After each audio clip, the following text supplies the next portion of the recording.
Welcome to Raising Our Voices on 3CR. This is Pauline, and today I'm talking with Jane Rosengrave. Hello, everybody. Jane, today we're going to talk a little bit about what you've been up to today. Jane's actually been to speak to members of the Australian Senate. The Senate have a Community Affairs Committee, and they're doing an inquiry into violence, abuse and neglect against people with disability in institutional and residential settings. And today they were having some hearings, and Jane was actually invited to go along and present evidence and be a witness to what's happened in her life. And Jane, I was just wondering if maybe for our listeners you could tell them a little bit about what your experience has been and what you told the Senate today about your life in institutions. Well, I started telling my story on that I was 6 months old, taken away from my family, but under 6 months I was put into a Lambie and Trana and kept separate from the family because I had epileptic fits, which my mum discovered. And after that, once I turned 6 months, I was put into a home called Nazareth House Boys Home Sebastopol. All of us kids were put into there. They were there only for about 2 months. I was there from 6 months old to 5 years old. And Jane, was that because you had a disability? It was because I had epileptic fits. Mm-hmm. That's why. Yep. And when I was in the orphanage in Sebastopol, I was a problem child, which I didn't know. I was always in trouble with the nuns and the nurses, and they used to even call me monkey word, which I didn't know then until I found out a couple of years ago when one of the nuns died. I can remember that when you wet the bed, the nuns would fill the bed. There was beds all in a row behind one another. There was a little gap for the nuns to walk down, and they'll fill each bed, and the ones that were wet, you had to go back into the bed, have the sheets pinned over your head with big safety pins pinned to the pillow. You had to stay there for an hour and smell your own urine and go about breakfast, and that was our punishment. And you were pretty young when this happened? Yeah, I was from 6 months old to 5. That you were there? Yeah. That's pretty horrific abuse, isn't it? It is, yes, definitely. And I mean, we should probably just warn the listeners that some of Jane's story is quite disturbing. And, I mean, you know, Jane and I are nearly the same age, and it's interesting to compare the experience, you know, of someone who lived in the community like I did to Jane's, which is just full of the most horrific stories of abuse and deprivation. So a warning to our listeners, it's not easy listening. And, you know, but it's really important that these stories are told, and that Jane got to speak to the Senate today is really great. Yeah. And I can remember that there was good stuff that happened there when we used to get boiled lollies at the orphanage and that, and by someone who used to come and visit the orphanage quite a bit. And I can remember the long stick, which when we used to be naughty for the nuns, and used to get it across our legs, our hands, our arms, our back, and that. And even of a night time, I used to have a favourite nun called Sister Paul, and I used to sneak up to her room and talk to her for a while the other children were in bed. I used to sometimes get spoilt by her. Oh, thank goodness you got spoilt by someone, Jane. That's nice. You had a nice memory from there, as well as all the horrible ones. Yeah. So you went on from there after 5. Where did you go? Did you go back home to your family? No, I didn't, because the family lost bond with me because of my fits. Mm-hmm. And the nuns used to call me Jenny, which I didn't know why, because it's in my file. But then when I turned 5, they were waiting for a vacancy in one of the bigger institutions, and it was the vacancy that came up was called Pleasant Creek Training Centre in Store, which was not so pleasant at all. Mm. And that's when the nuns took me in the car and travelled me down to Pleasant Creek, and that's when I saw all these children in the playground, and I thought they were my brothers and sisters. But Pleasant Creek's an institution that was for people with a disability or children with a disability, correct? Yes, it was. Before that, it was a hospital, but then it Okay. was put into an institution in the 1930s. Right. And so did you stay there long? I was there from 5 to 21. It was meant to be 16, but the government flicked it up to 21 because there was too many people without families to go to after 16. And that was the reason why. And there was things that happened there which I remember. I remember in the back dormitory that we used to jump over the beds, hide under the beds, sneak up to the boys' ward, and if we got caught, we were getting into trouble, and we had to go on our knees and against the wall with our hands on our head and stay there for an hour if we got caught by the night nurse at night. And I can remember that we used to get the stick. Hang on a minute. Just so what, you had to kneel on the floor with your hands on your head Yeah. and against stay the like wall. that against the wall. Yeah, for an hour. Right. Okay, that's pretty horrible. It That is. was something that happened a lot. It did. It happened a real lot. Yes. And I can remember even when we used to get our nose rubbed in, if we wet the bed or wet, our pants, and the nun and the nurses used to punish us and rub our nose and our own urine. They did, and I remember that was our punishment because when we used to go to the toilet, we only had like a minute, and if we're more than a minute, we'll get punished. And even in that TV room, we had to sit in a corner. We had to for the second mess to come back. So your lives were very regimented. You couldn't just go where you wanted to go when you needed to go there. No, that's why it was like a jail. It was like prison. The staff telling you what to do, where you can go, what you could, how long you've got. And if you didn't stick to those times, you were punished again. That's right, yeah. So you were saying they hit you with a stick as well? Yes, they hit us with a stick and the strap, Charlie the strap, and we used to get velvet soap rubbed in our mouth if we swore at the staff or didn't do as we were told. We used to sit on the wet grass as well. That was when we used to get rashes on our legs and bum. And So that. you're talking about little kids at this stage. Yeah. You were in a ward called the toddlers ward, weren't That's you? right. And these are the punishments you were getting. Yeah. Yeah. And that.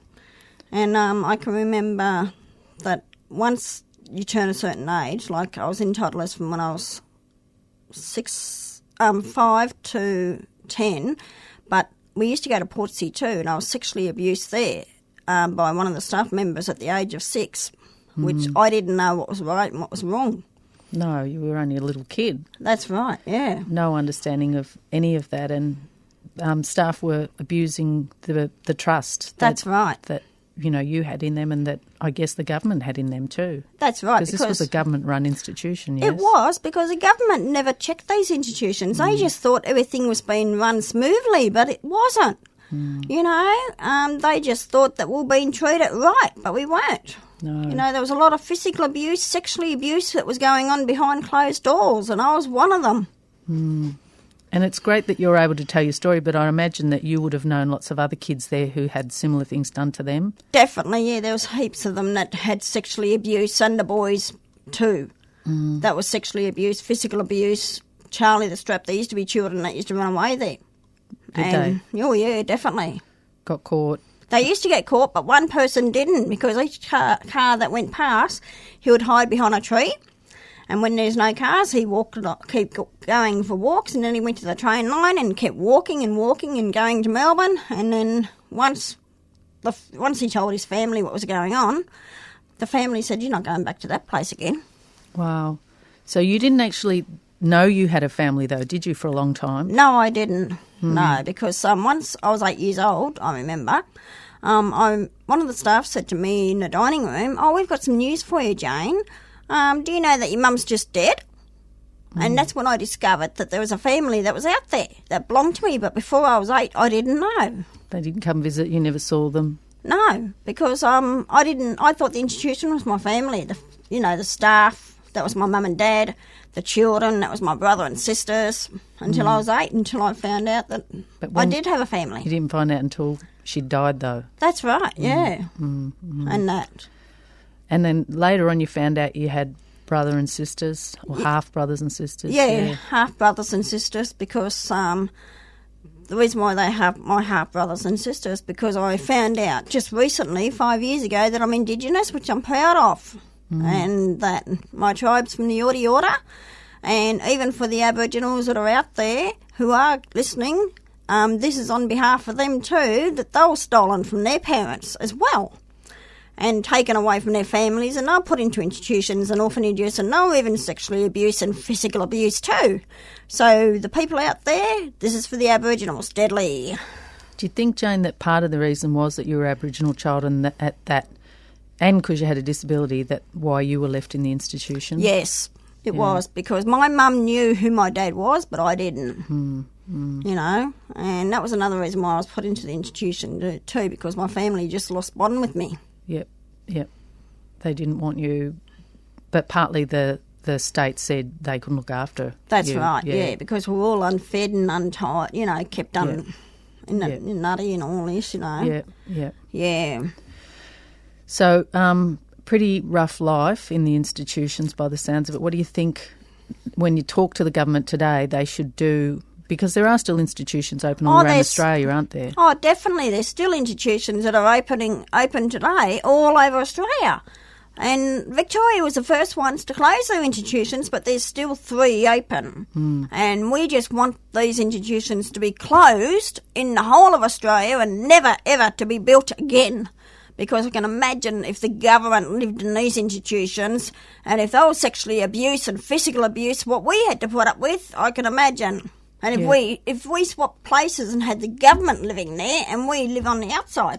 Yeah, you sometimes do hear from ex-staff who say the institutions weren't so bad, but they didn't have to actually live in them, did they? No, they didn't. We're the ones that had to live in there, and we had to shut our mouths and not say anything. If you said something... We'll get into serious trouble, we would, and we'll be punished. We'll go to bed, like for a week, at 5 o'clock. And you were only kids, and you didn't have the power. Somebody else had the power, and you knew it. Oh, definitely. Oh, well, we didn't know, but I was having epileptic fits, but I was just frightened. All of us were frightened to say things to the staff, because that's what it was like in those days. You were not allowed to say anything. You just had to be told what to do. It's pretty horrific, Jane, that, you know, kind of people are still living in those institutions around Victoria and Australia today. But why do you think it is that our government doesn't do something about it? Well, the reason why, because I just reckon that they just don't want to go, forward. They just like these institutions that are in New South Wales. I know there's new institutions that are being built, but they shouldn't be built. They should be all just closed, because it needs to have those people in these institutions to give them a life on the outside, because you only live once. And these people who are in these institutions today need to move out in the community into like CAUs or community houses and have a life out in the community instead of in the institution. It's too easy for the government just to say, oh, they're housed, you know, and, oh, we're bringing in some new rules so that, you know, abuse won't happen. But, I mean, the Ombudsman in Victoria just put together a report yesterday. It came out looking at some of the privately run institutions in Victoria. They're called the Supported Residential Services. They're run for profit. They're a business. And they have between 30 and 70 people in them all around Victoria, but a lot in particularly the southern, you know, region of Melbourne. And the Ombudsman's looking at all these reports over the years. Time and time again, the department goes in and they're not giving people the right food. They haven't got the right healthcare. They're giving people the wrong medication. Breach after breach after breach. They never close them down because they're providing shelter for someone that if this business wasn't doing it, the government would have to provide more public housing. They'd have to provide more group homes for people, and they just don't want to cough up the money. Well, the thing is, they should bloody cough up the money, I reckon, because they should give these people a chance to live out in the community instead of leaving them in institutions. You know, you only live once. You don't take the money to your grave. Yeah, that's true, isn't it? Yes, but, well, it's good that you've been telling the government, and we need to tell the Victorian government too and keep reminding them. It's a shame, really, that they don't listen, because people have been telling them for a long time.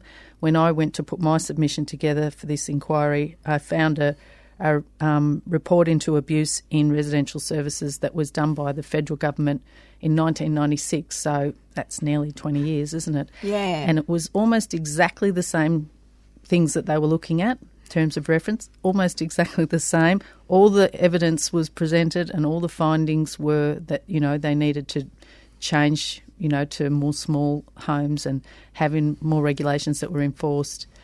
And they didn't do it then. And you just question, will they do it now? They won't. No. Yeah.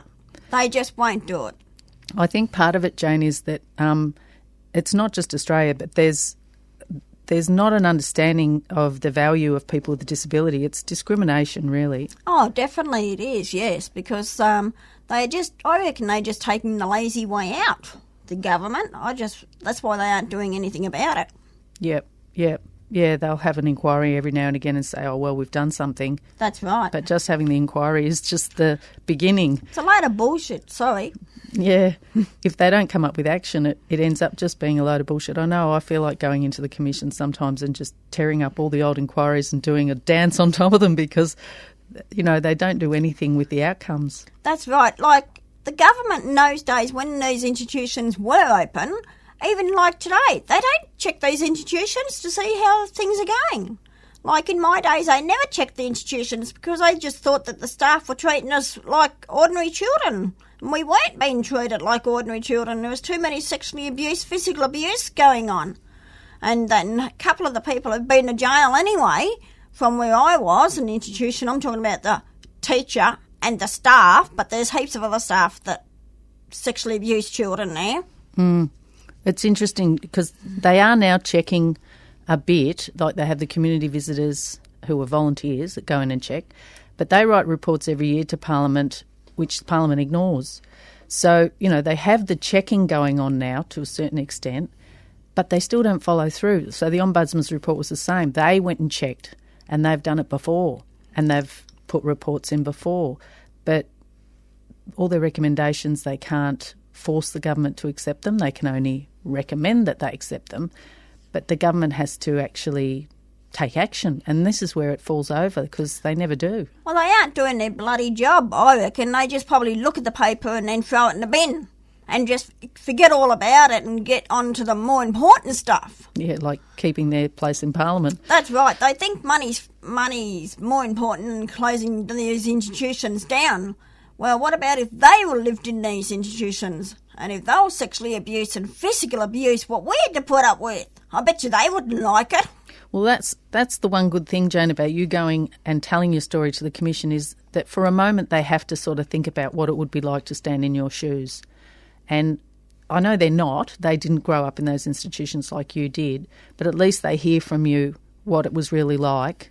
And, they may well have staff tell them the institutions are fine, but they have to then, hear what you've got to say, and it's very hard to ignore that. And while I think of it too, the people who had parents too, I understand that their parents thought that they were being safe in these institutions. Yeah, a lot did. But they weren't. And there was a lot of this going on, and that's why in those days the parents said, oh no, they've been looked after, they've been treated right, and all this, we don't want to close this institution down, we want to leave it open. They feel safe here, but they don't at all. Yeah, I think that's true. A lot of the parents did think that and were told that. The other thing too is that because there's such a lot of people clustered together in an institution, there's bound to be fights between the residents as well, and abuse between the residents. Oh, definitely. And again, you can't just kind of deal with each of those, kind of fights on a one-on-one basis. You have to say, what is it we're doing here that's causing people to fight? Oh, yeah, we're clustering 100 people together under the one roof and forcing them to have to live together. And they know that. Like, it's bloody common sense, isn't it? That you shouldn't do that because you're going to force people to, there'll always be personality clashes and there'll always be fights. Yeah. But they still don't seem to accept that. They don't. And even especially for the ones who have worked in these institutions with the staff, they sometimes, when their institutions have closed, they still stay in the old same way and going in a CRU and treating the client exactly the same way as they did in the institution. and they're the ones that should not be working in these CAUs. They should be all bloody sacked. Yep, agreed. If you don't pass muster, you're out the door. That's right. So we probably should just have a little break because we've talked for a long while and it's hard stuff. So just a little station break and we'll be right back. Yep. On Raising Our Voices on 3CR. Okay. Able-bodied Australia does not realise that people with disabilities across the board are being discriminated against. Then the government to demand that we go out and get a job without removing the disincentives like the lack of access to transport and community infrastructure, without providing accessible buildings that can provide barrier-free employment. I'm not getting a fair go and I don't like it and I'm saying so. You're listening to 3CR, 8:55 on the AM dial.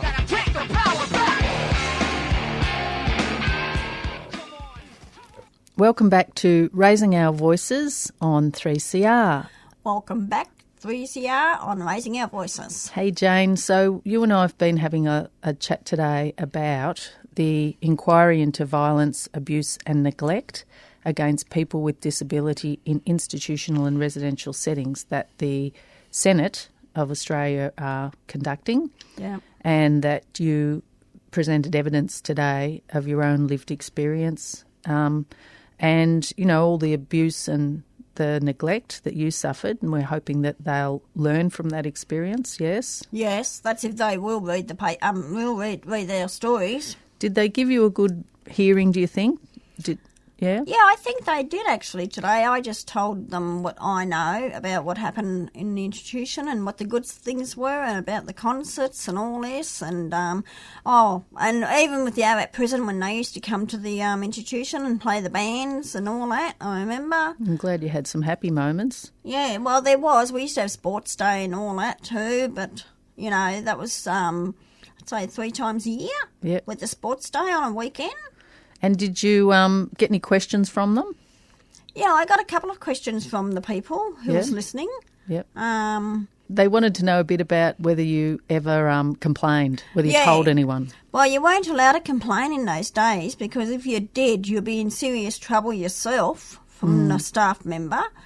And you had to just shut your mouth and people would not believe you if you did tell them. They'll think that you're talking out of your ass. So you told the Senate that in a nice way, I hope. I did, but you know what I mean. I do. And you presented them with something. What was that?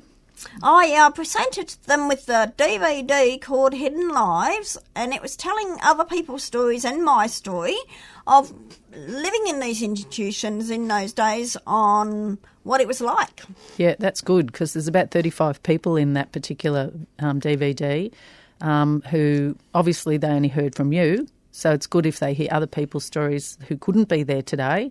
Not very many people with an intellectual disability who were in institutions would even know there was a Senate inquiry going on or have the opportunity to be able to go and tell their story. So at least with the DVD, if they watch it, they'll hear some of those very powerful stories. And, we didn't give the DVD to them for good looks. We gave the DVD to them to have a look at. Yeah, it's their homework. So hopefully they watch it. Yes. All right. And the other thing we hope, I guess, is that they come up with some good recommendations and actually make some action. Yes. Take some action. Definitely, yes. Well, I'm going back there today to hear some other evidence. Other people are giving their stories and making their submissions, and hopefully later on today I'll get a chance to have my say too. And I'll be saying what you said, Jane, close all institutions. Yeah, bloody close all institutions in the whole of Australia. Yes, and this is for the Indigenous as well. Deadly. Yeah, thanks, Jane. All right. Well, thanks, listeners. If you do want to see a bit more about what we had to say at the Senate inquiry, we're putting the submission, including Jane's story, up on our website, which is amida.org.au. That's amida.org.au. And, go for it. Have a read and see what we had to say.